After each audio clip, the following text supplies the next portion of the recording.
أعوذ بالله من الشيطان الرجيم. Assalamualaikum warahmatullahi wabarakatuh. Saya Davi Apriyadi dari Provinsi Kepulauan Bangka Belitung. Alhamdulillah kami telah menerima Al-Quran Braille. Semoga kami semakin istiqomah dalam membaca Al-Quran. Amin. Bagaimana mungkin hati tidak tersentuh ketika dengan kondisi mata tidak dapat melihat, anak ini punya semangat belajar membaca Al-Quran. Lalu, bagaimana dengan diri ini? Bismillah, saya harus berubah dan lebih peka terhadap para insan tunanetra agar mereka bisa membaca Al-Quran Braille, syariatnya melalui wakaf yang saya berikan. Mari semua pada ikutan, karena insya Allah hanya dengan Rp60.000 kita sudah bisa berwakaf 1 juz dari 30 juz Al-Quran Braille. Manfaatkan layanan jemput wakaf Al-Quran Braille. Telepon atau WhatsApp 0811 911 0800 atau rekening wakaf Al-Quran Braille. Bank Mandiri 13.000 14.000 999 atas nama LSM Umi Maktum Voice. Assalamualaikum sahabat UMV, kembali lagi dengan konten inspiratif dan menarik dari Al-Quran Braille Official. Dengan subscribe, like, komen, dan share konten inspiratif dari Al-Quran Braille Official, sahabat telah ikut berkontribusi dalam program pemberantasan buta huruf Al-Quran Braille. Mari kita simak video berikut ini.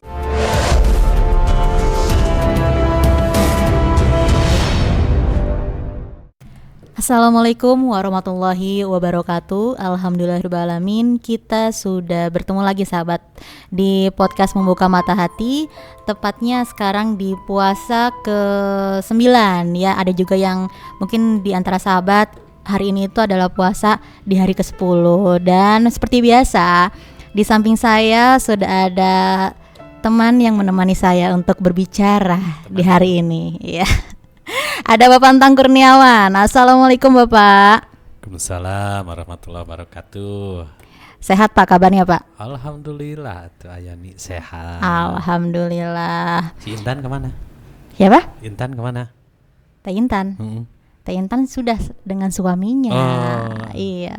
Oh, cuman kamu dah yang suaminya jauh ya. Ya Tolong saya nangis sih. di dia lah.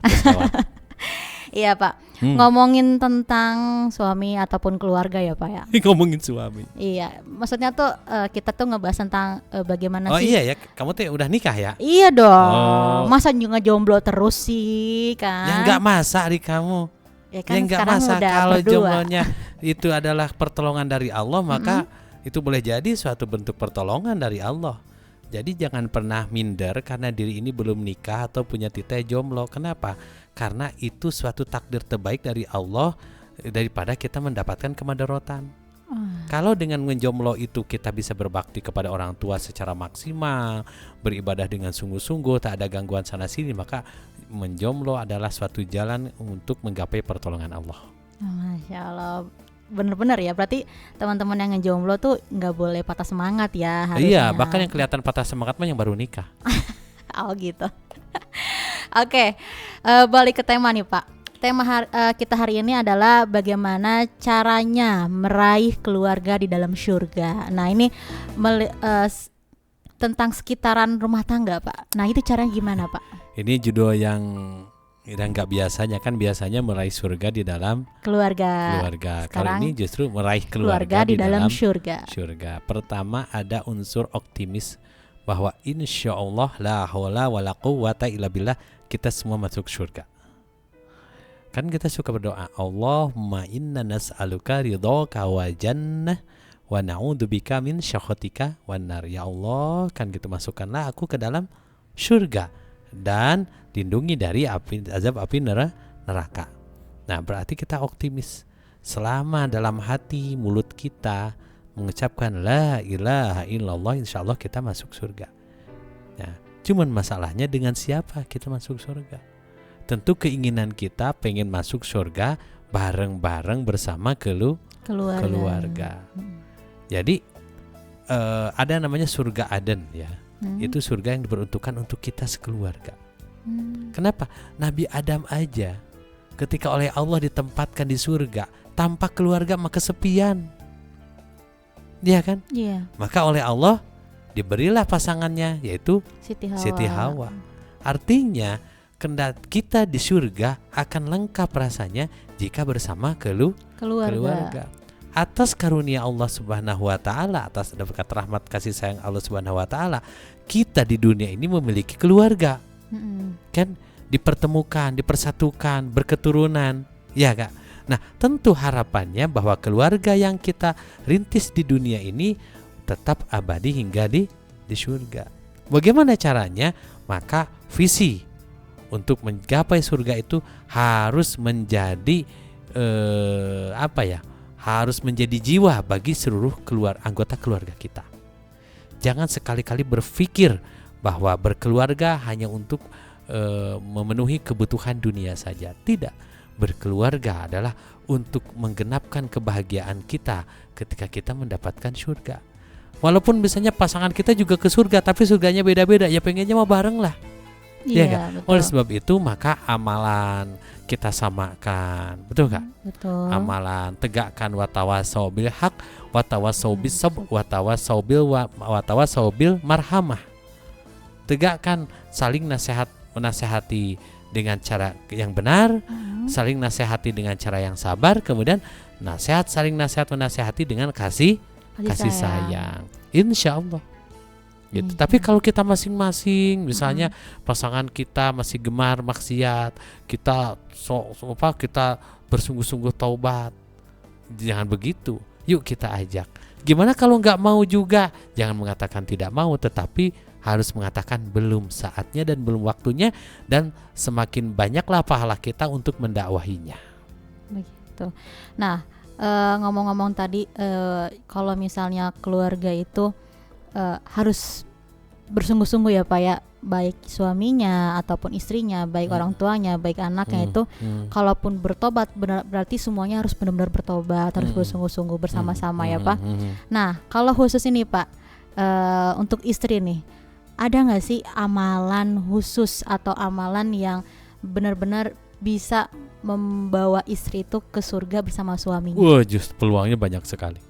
Pertama, kamu misalnya tidak bekerja ya, tinggal di rumah, menjaga diri dan kehormatan kamu, menjaga harta benda hasil upaya suami itu balasannya surga. Kan gitu.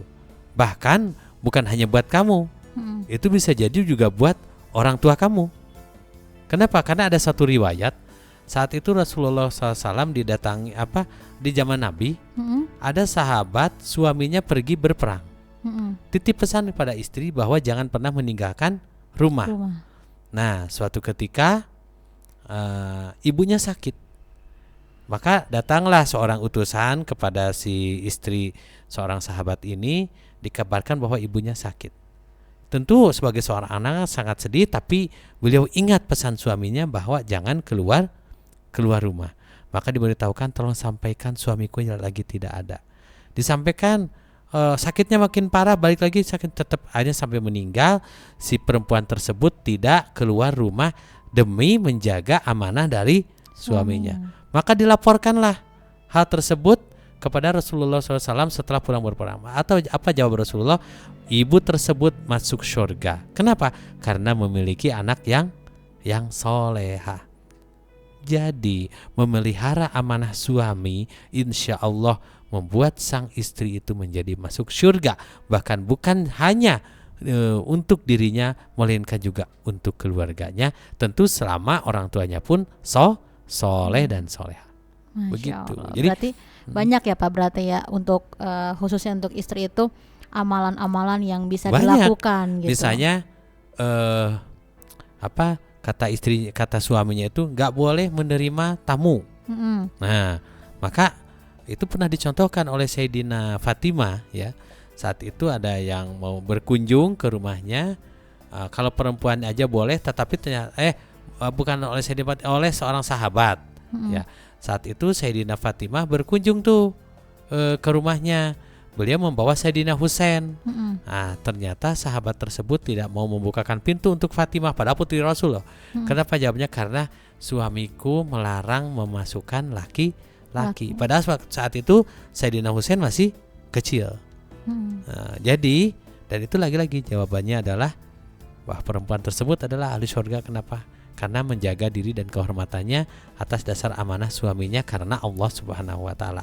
Tentu selama yang dilakukan itu didasari atas ketentuan Allah Subhanahu wa taala, dilakukan semata karena ingin menegakkan syariat Allah Subhanahu wa taala, maka tak ada balasannya melainkan surga. Kita ingin bareng-bareng masuk surga bersama keluarga, maka caranya adalah tegakkan watawasau bil haq, watawasau bis sabr, watawasau bil marhamah di dalam keluarga. Begitu. Nah, kalau misalnya nih Pak, kayak contohnya aku nih ya, suami jauh, suami jauh di luar kota, aku di sini, dan ini pun mungkin bukan hanya aku aja, LDR. ya LDR, LDM ya, kalau misalnya sekarang itu LDM bukan LDR Pak, LDM kan sudah married, menikah. Oh, kalau dulu LDR, sekarang LDM ya. Oh, beda. Iya dong. Oh, LDM. Jadi apa? LDM itu singkatan? Long distance married. Nah, itu. Nah, ini kan kejadian, mungkin bukan kejadian ya. Seperti saya ini bukan hanya saya aja ya Pak ya. Ada beberapa istri yang di luar sana pun sama suaminya pun lagi tugas jauh atau misalnya kerja di luar kota. Itu ada nggak sih Pak, kayak misalnya kan kalau suami deket amalannya banyak nih, misalnya menyuguhkan minum, makanan gitu, atau menyiapkan keperluan suami. Nah kalau suami jauh itu gimana Pak? Ya, kamu sekarang bangun jam 3, telepon suami, bangun mas, sahur. Itu juga amalan. Ya kan, mas teleponnya jangan di itu ya, jangan di silent, ntar aku telepon bangunin sahur. Atau sebaliknya, pokoknya gini perjanjian, kalau jam 3 misalnya ya, jam 3 kalau aku belum telepon mas, tolong telepon aku. Nah, sama-sama itu juga yang janjian. Jadi tetap kan zaman sekarang tak ada istilah jarak jauh. Ada teknologi yang mempersatukan. Kita bisa ngobrol, kita tetap bisa tertawa, kan gitu. Cuman memang yang satu yang belum bisa kita lakukan, karena itu mah harus saling ketemu. Misalnya hubungan suami. Tapi selebih itu masih bisa dilakukan. Ya, ngaji bareng, memperbaiki bacaan Quran bareng, apapun saling menasehati, itu masih bisa. Jadi zaman sekarang berjauhan itu dengan teknologi itu tidak menjadi jauh. Maka masih banyak amalan-amalan yang bisa dilakukan untuk bagaimana kita bisa meraih pahala di bulan suci Ramadan sekeluarga. Gitu. Masya Allah. Bisa. Jadi tetap ya bangunin suami gitu-gitu ya. Kemudian mengecek gimana ya, tetap memberikan senyuman pada suami gitu kan. Ya. Memberikan, memotivasi suami, menenangkan suami misalnya ya. Menenangkan suami itu artinya kalau tuh ada hal yang bisa kita atasi, ya jangan diketik. Misalnya kamu nih gas habis, terus nelfon suami, mas gimana nih aku nggak bisa pasang gas. Suami di Jakarta ya tetap nggak bisa menyelesaikan solusi, bener nggak? Mending telepon dia, ya bisa pasang gas nggak? Tolong bantuin teteh pasangin gas. Itu kan jadi solusi. Nah daripada telepon si mas yang ada di Jakarta, mas gimana nih? Saya kan nggak bisa pasang gas, ini gas habis. Atau si mas dari Jakarta pulang dulu ke Bandung sekedar untuk masangin gas, kan nggak begitu. Iya, jauh-jauh ya Pak ya, cuma buat pasang gas. Jadi jangan membebani pikiran suami yang sedang bekerja. Terus misalnya suami mau pulang, mas tolong ya nanti di jalan titip ini, beliin itu, belikan gitu ya. Ini murah. Jangan juga. Kemudian jangan memberikan kabar-kabar yang bisa membuat suamimu menjadi banyak bertambah beban. Udah gitu kan nitip ke mas tolong beliin ini beliin itu, hari uang kan udah ditransfer ke kamu semuanya. Iya, itu jadi bingung tuh suami. Nah, kalau kayak gitu ya. Maka tidak boleh seperti itu ya. Biarkan suami dari tempat pekerjaan sampai ke rumah. Jangan dibebani di tengah jalan harus beli beras, harus beli gas, harus beli segala macam. Padahal suami di tempat pekerjaannya menghadapi juga persoalan yang juga tidak kalah peliknya begitu. Tuh, Masya Allah, ini benar-benar apa ya, ilmu baru sih Pak buat saya yang pengantin baru gitu. Aduh kan gitu kan pengantin baru. Cuman, baru rasa lama. Enggak sih, kan pengantin baru ya. Pengantin baru. Nah, baru ditinggal ke Jakarta. Iya. Ya nggak apa-apa lah ya, semangat terus ya buat suamiku di sana. Asik. Nah, mungkin kita akan ngebahas yang lain lagi nih Pak. Apa tuh? Tapi bukan di pertemuan sekarang. Ada pertemuan lain lagi, nanti kita akan bahas masih seputar tentang keluarga, tapi ini dari segi orang tua. Oke, buat sahabat semua yang penasaran apa bahasan selanjutnya, stay tune terus di channel YouTube Al-Quran Braille Official. Saya Ayani. Saya Entang Kurniawan. Mohon pamit. Wassalamualaikum warahmatullahi wabarakatuh. A'udzu billahi minasy syaithanir rajim. Assalamualaikum warahmatullahi wabarakatuh. Saya Davi Apriyadi dari Provinsi Kepulauan Bangka Belitung. Alhamdulillah kami telah menerima Al-Quran Braille. Semoga kami semakin istiqomah dalam membaca Al-Quran. Amin. Bagaimana mungkin hati tidak tersentuh ketika dengan kondisi mata tidak dapat melihat, anak ini punya semangat belajar membaca Al-Quran. Lalu, bagaimana dengan diri ini? Bismillah, saya harus berubah dan lebih peka terhadap para insan tunanetra agar mereka bisa membaca Al-Quran Braille syariatnya melalui wakaf yang saya berikan. Mari semua pada ikutan, karena insya Allah hanya dengan Rp60.000 kita sudah bisa berwakaf 1 juz dari 30 juz Al-Quran Braille. Manfaatkan layanan jemput wakaf Al-Quran Braille. Telepon atau WhatsApp 0811 911 0800 atau rekening wakaf Al-Quran Braille. Bank Mandiri 13.000 14.000 999 Atas nama LSM Umi Maktum Voice.